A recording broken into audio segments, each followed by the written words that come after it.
Hi, I want to welcome all our viewers in the United States and around the world. I'm James Pierre. Today I'm truly excited to welcome someone that I've been following for a long time and is doing a great thing to the community, not only here in South Florida, but around the world. Yes, thank you for joining me, our dear brother, Andrew Aydin. My brother, how are you? Oh, I'm great, man. Thank you so much for having me. I'm excited. I know the studio is cold, but I'm excited knowing your story, your path, all the things that you do, and most importantly, how you are inspiring youth to understand the importance of giving back to our community. But before we talk about that, I want to talk about your upbringing, born in Turkey and here in the United States. Tell me about your childhood. You know, my father was a Turkish Muslim immigrant. My mother was from Atlanta. So a white lady about as white as they get, and it was, you know, it was tough. My father left when I was about 3 years old, and so I was raised by my mom, and yet there was always this looming presence of who my father was, you know, because I have my father's name, you know, and it's like I always think about it, like I carry the name of a man I did not know, but my mother was so tough. I mean, she was so tough, right? And being a single mother in the 80s, there was always that question of, you know, where's your husband? You know, what are you doing? What are you trying to raise this boy by yourself? And us looking so different in some ways. And, you know, but that's what really got me into comics. That's what got me into politics. It was that sort of sense of righteous indignation, the way they treated my mother, and being the angry 8-year-old, being, you know, like, hold me back, Mom, I'm going to get him, you know. And that's what, you know, I started reading comics because there were stories about people trying to do the right thing because it was the right thing to do. Was it a way to find comfort because you miss your dad or you were looking for a father figure? Absolutely. I mean, I think, you know, you're always searching for that father figure. I mean, it's always a challenge too, because then you're worried, am I projecting, right? Like I build a relationship with somebody, am I putting too much on them? But I'll never forget, you know, all of March had come out and all the books had come out and they did really well. And the congressman and I had gotten to be so close, and we went back to my whole high school to speak, and the school was reading our books, and I give this speech where I'm sort of lecturing all the kids about, like, the people who are cool now in high school aren't necessarily going to be cool forever, right? And that's where my mind was. And the congressman gets up, and he says, you know, I'm honored to be here at this school because Andrew's become like a son to me. He said, but none of us would be here if not for another special person in the audience. And he calls out to my mom, and he asks her to stand up. And he says, I'm here, my graphic novels exist, all of this unbelievable stuff that's happened to us, the National Book Award, everything else, because of this woman and what she did raising this young man. And asked my mother to stand up. My mom is just crying, you know, like shaking. It's like this. She had such a tough time, you know, being at this school, not always knowing what she was doing was the right thing. And that was the kind of person that John Lewis was. He would give people their credit, their acknowledgement. But we were standing outside after this was all over, and there's my mom and Congressman Lewis kind of giggling together. And it was the first time in my life I ever felt like I had two parents. Wow. So That's really deep, but it's also reminding us the importance of father figure or mother figure and the life of a very successful person that you are today. But still today, you're still thinking about, you know, that absence and how you try to find another father figure to cope with that. But the reward of having your mother, you know, in the public to see that, I'm assuming not only, you say she was crying, but it was only for joy, like saying, oh my God, I feel that I did something amazing with that young boy now is, you know. Well, afterwards, we went a couple of days later and we did a book signing. My mother was watching, and she's like, you know, Congressman and I both acknowledged her from our speeches. And someone came up to her while we were doing our signing. They'd gotten it signed by both of us, and they asked if my mother would sign the book too. And my mother got so tickled, she started signing it, and eventually she sat down and became the third person signing books with us. And it was just a person like my mother. She is like so many other single parents around the country, or around the world. And they don't get the acknowledgement, they don't get the credit for what they gave up to allow someone like me to live the life I've gotten to live. And I think that's why it's so important to me on a personal level, because my mother passed about 4 years ago now. And I tell these stories about her to keep her alive, but also for all the other single moms out there who haven't gotten that moment yet, who are struggling raising their kids because it is hard. There's not enough money, there's not enough time. You're pulled in 7 different ways. You don't know what the right decision always is. Sometimes your kids are into some weird stuff, like I was into comics, right? You don't know where that's going to lead.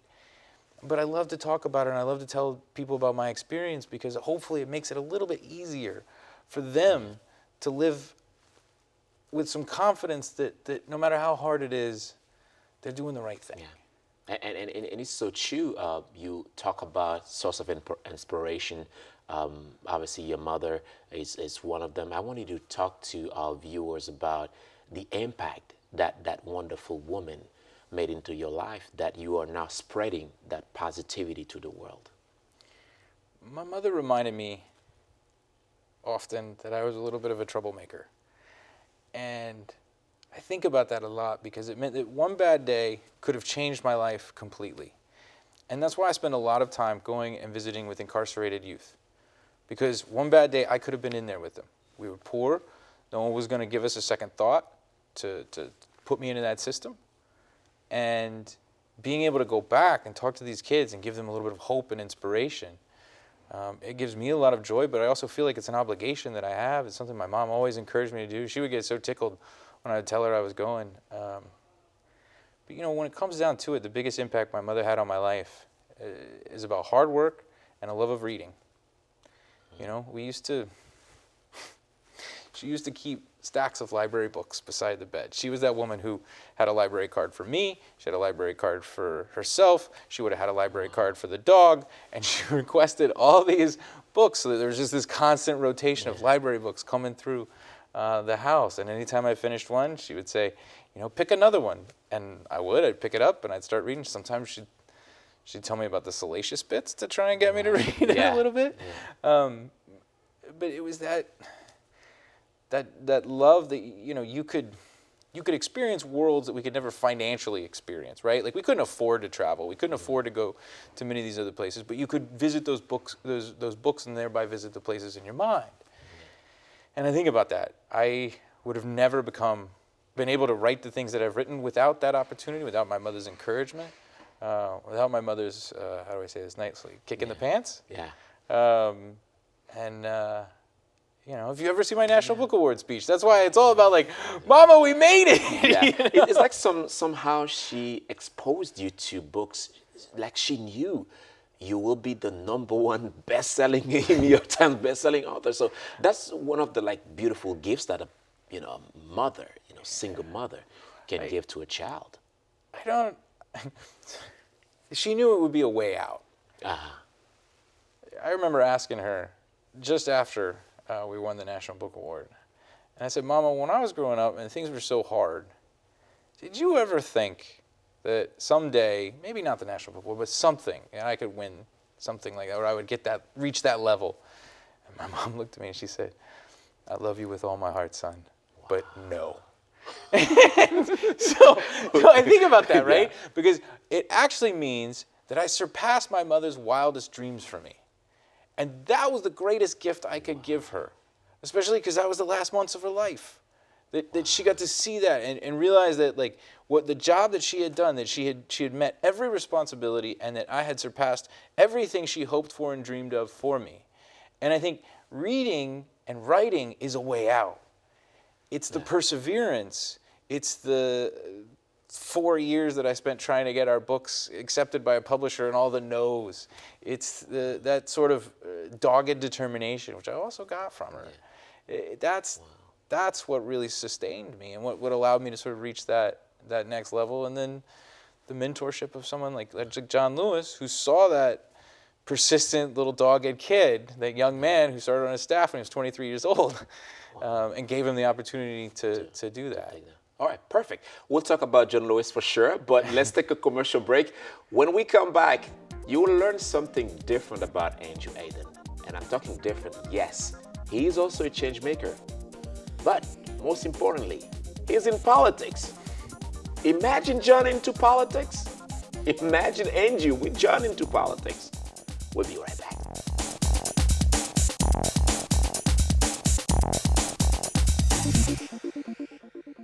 Miami-Dade College has career paths in anything you want to be. What's your story? Be global. Be cutting edge. Be inventive. Be investigative. Be a hero. What do you want to be? Be the best. Be you. Be MDC.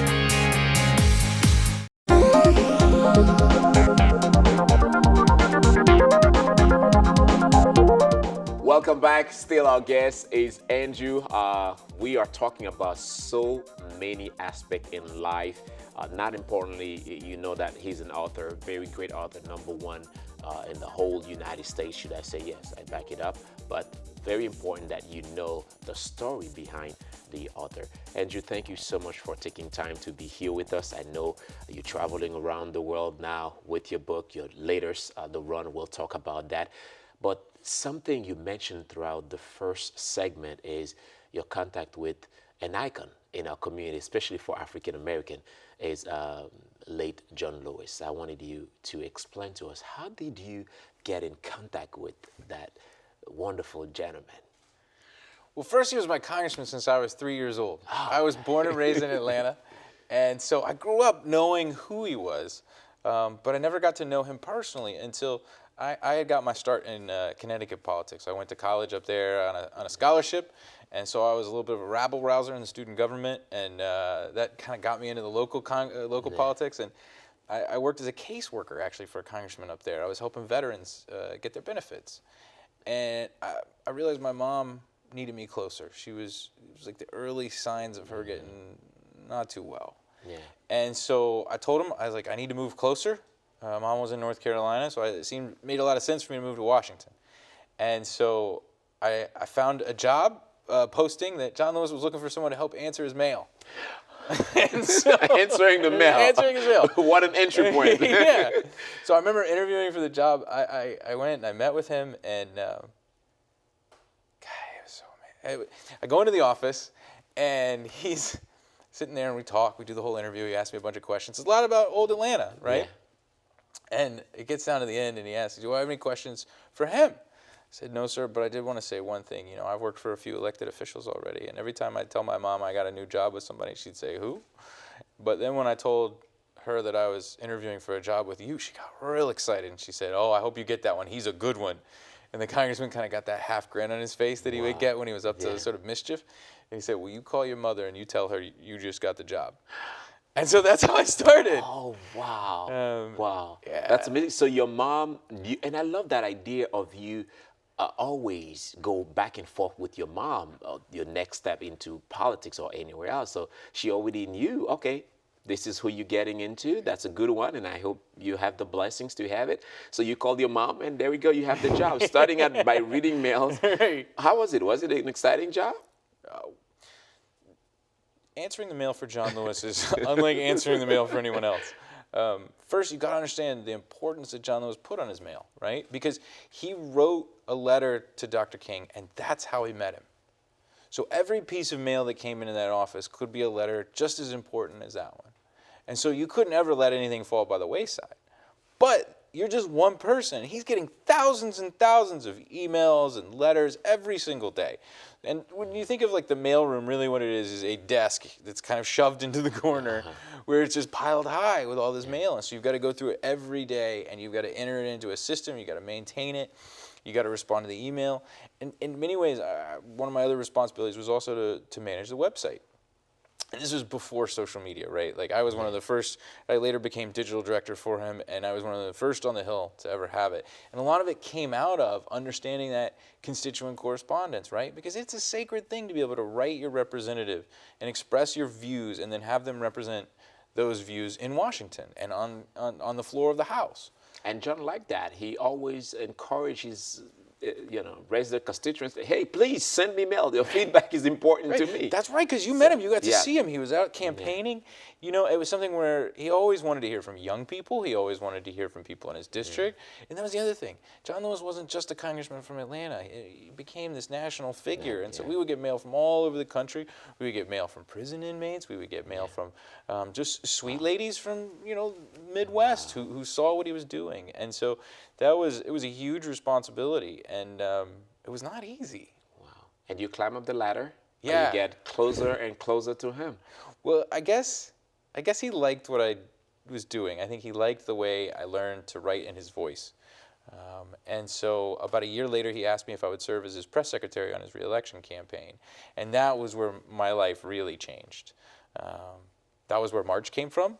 That was where, when you think about the earliest origins of like John Lewis sort of rebranding himself around the idea of good trouble, that came from our experiences on that campaign. Because people forget, something that John Lewis did over and over again is he reinvented himself, right? And there were ups and there were downs, right? John Lewis was at the top of the world in August 1965 in the White House, you know, accepting a pen from the president, signing the Voting Rights Act. A year later, he was ousted as chairman of SNCC, right? Then this happens again. 1977, he runs for Congress, loses, right? Reinvents himself, goes back to the city council. And then at that time, he had really suffered a lot because of his early support for Secretary Clinton. There was a lot of blowback, a lot of questions about, what have you done for me lately? Yes. People were focused solely, you know, they remembered Selma, but they didn't remember all of the other things that he did. And so it was another moment of reinvention. And it was from there that really March came from, his whole social media strategy came from, all of these sort of things about how does he reinvent himself. And a key element that you talk about that so much is you considered him a father figure. And we know how heavy he was in the African-American community to empowering that community, you know, housing single mothers, how to help them out. I wanted you to explore that, explain more about that for me, how you felt that he was like your father. Yeah, well, our relationship started because we just enjoyed each other's company. Like, in some ways, and this may be not what people expect, but we were the same kind of weird. Wow. You know, it was like, we used to go to auctions that they would have, and he loved to bid on African-American art, and I would go and I would bid on comic book art, and they were often the same place, or things like that. But we shared this, I don't know, it came out of the fact that, like, we loved to work, both of us. Like, we worked all the time. He would call me 10, 11, 12 o'clock at night. Did you see that news story? We need to get a tweet out about that, or something like that, you know? But the thing that allowed me, I think, to really build a relationship with him that was so much different than other people is really, it was March. And that came from the fact that when we were talking on that campaign back in 2008 about how do we tell John Lewis's story, right? He was sticking up for me, right? We were talking about, like, it was when the campaign was almost over, everybody was talking about what they were going to do next. And I said I was going to a comic book convention. And so everybody laughed at me, right? And John Lewis said, don't laugh. There was a comic book during the movement, and it was deeply influential, right? And it was like, it was, I think he saw so much of himself in being sort of the maladjusted young person in the group. And people didn't understand why he believed in it, right? It's just like how SNCC did not let him march at Selma as chairman of SNCC. They said, you march as John Lewis and only John Lewis, right? Wow. And so he understood that group dynamic, and he was so empathetic to it. Right? And so, you know, it was after that once he told me about Martin Luther King and the Montgomery story, that I was like, well, I think you should write a comic book. I'll never forget the first time I said it, though. Okay, that's great. We'll take a last break. When we come back, I want to talk more about March, because I feel that there is a true connection between you and the community and John throughout that book that you did an amazing job, as a matter of fact, co-writer of the book. We'll take a last commercial break. We'll be right back.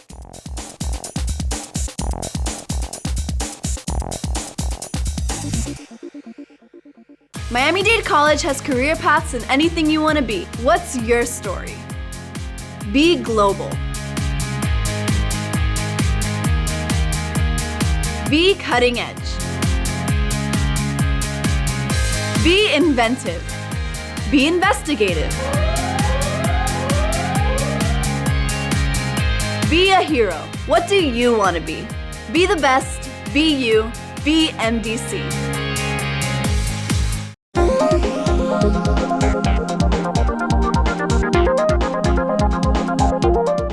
Welcome back to our last segment, and our guest is Andrew Aydin. Yes, I want to make sure I say that right. He's a best-selling author, New York Times best-selling author, and we are here to talk about March, a very important book that I truly encourage you to take a look at and learn more from it.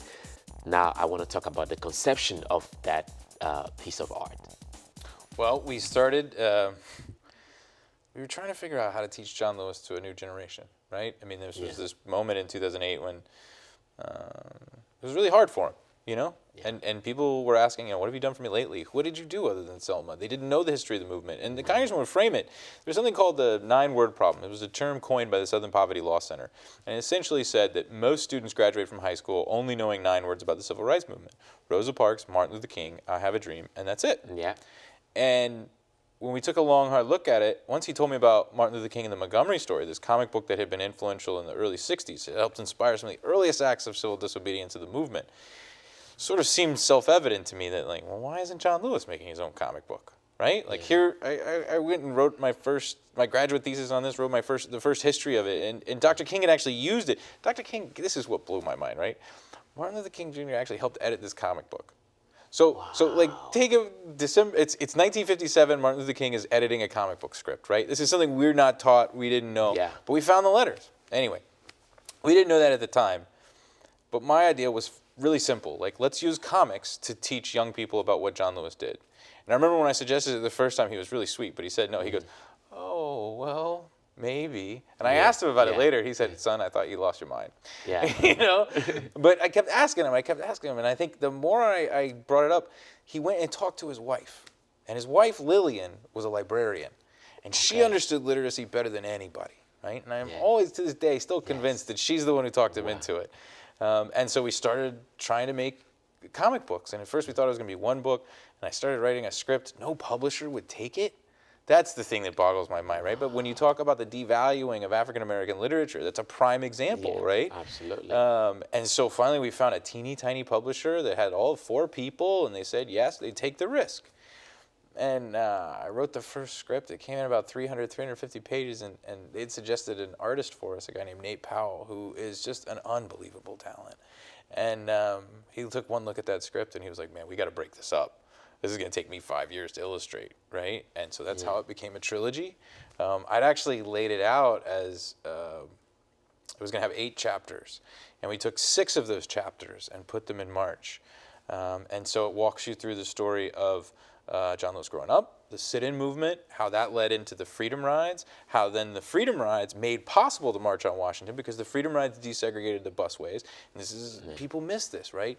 That you couldn't have had the March on Washington if the busways weren't integrated, because you couldn't bring thousands and thousands of people to Washington, particularly mixed race groups of people, without that, right? And then how the March on Washington actually leads into the Freedom Summer, because, you know, it was, well, we forget, right? It was 3 weeks after the March on Washington that the 16th Street Baptist Church was bombed, right? And it was backlash, right? And it's this give and take, this unbelievable series of violent incidents. And so we put it out. And you know, the moment we actually realized it was going to work, it was just before book 1 came out. And the congressman, we sent advance copies to reporters. And we got a phone call from a reporter at the Wall Street Journal, of all places. And he said, I don't usually do this, but I wanted you to know I got an advance copy of your book. And I read it, and I loved it. So I gave it to my 9-year-old son. And the reason I'm calling is because I wanted you to know he read it, and then he went and put on his Sunday suit. And now he's marching around my house demanding equality for everyone. Oh, wow. But imagine. That's like the direct feedback. Exactly. From the perfect audience that you were looking for. Exactly. And it was like we realized we could instill this social consciousness in every 9-year-old in America. We could change this country. So March really helped you reshaping the image of John Lewis. Yeah, I mean, it helped him reach this generation that wasn't learning about him in schools, right? They were being let down by the current curriculum, and we're still seeing that fight happen today. You know, they don't want those stories told. And it also was a roadmap for the folks who, as a congressman would say, for young people and people not so young. It was a roadmap for them to understand how another generation used nonviolent civil disobedience to harness their power and to wield it to reshape America.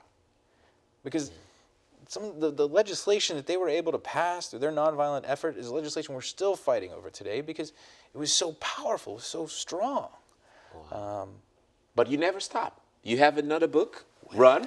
That's out there now. That's brand new, and I want you to tell us more about it. Well, the congressman felt that we couldn't stop because, as I mentioned, you know, I had 2 more chapters in that book that we didn't include in March. But for him, it was really about the fact that people did not understand how immediate and forceful the pushback was to the passage of the Voting Rights Act. To the congressman, the civil rights movement ended with the signing of the Voting Rights Act on August 6, 1965. But it started a new chapter in his life. There was the murder of Jonathan Daniels, who was trying to register people to vote in Alabama. There was the murder of Sammy Young, who was still fighting for equality under laws passed under the Civil Rights Act, who was murdered for buying a pack of cigarettes and not using a black-only bathroom, right? Yep. And then the refusal of the Georgia General Assembly to seat Julian Bond once he had been duly elected, right? I mean, God, let's be shocked that the Georgia General Assembly was up to shenanigans. We came from a long way. Right. Yeah. And then John Lewis himself actually being ousted from SNCC because he was sticking up for white colleagues, right? Because he believed that the movement had to be integrated, otherwise it would fail. That was his point of view. And so he reinvents himself at the end. He moves to New York City. He leaves the movement entirely. And he felt like it was so important that we understand all of these things that happened immediately after the Voting Rights Act was passed, everything that happened to him, and also that his path was not this uniform progression of rising up through the ranks. It was moving forward and then facing setbacks. And for him, he saw the whole country facing setbacks. And he felt it was important for young people to see how he overcame them, about how he overcame these same forces that we're fighting today. And I think for my own self, this book was about loss and grief. And it was so hard to finish it, especially as he was sick. And I felt like we had to put this marker down so that people don't misunderstand March, that you can't just be an activist. We need a generation of public servants. We need people to march in the streets, and then we need them to run for office. And there's never been a more important time for us to have good, talented, socially conscious people running for office. And so we gave them another roadmap for how John Lewis picked himself back up and then reinvented himself as a public servant and how he contributed. That is so true. I don't want to end that interview before asking our viewers to not only purchase the book but read it. I want you to let us know, where can they find the book? It's anywhere. I always say, please go to your local bookstore, especially if it's a black-owned bookstore, but anywhere you can find it, it's available through just about any vehicle you want. Yes, any, and absolutely, it's amazing. And I know it took you, quite amount of time to make that, and also the process, because every single piece that you put out there is with not only a part of you that you want to share with them, but also with a lot of care. Thank you so much, Andrew, for being here with us today. I know it was quite a good conversation. I know you're traveling nationwide on a tour with the book as well. Yeah, always on the road, man. But you got to spread the message. As the congressman would say, you got to spread the gospel. You got to spread the message, the gospel. We on the run. Yes, life is almost like a place where you have to run all the time to find your true self. I want to thank you as well for watching. I'm James Pierre. We'll see you next time for another episode of Let's Talk with James Pierre. Ciao, ciao.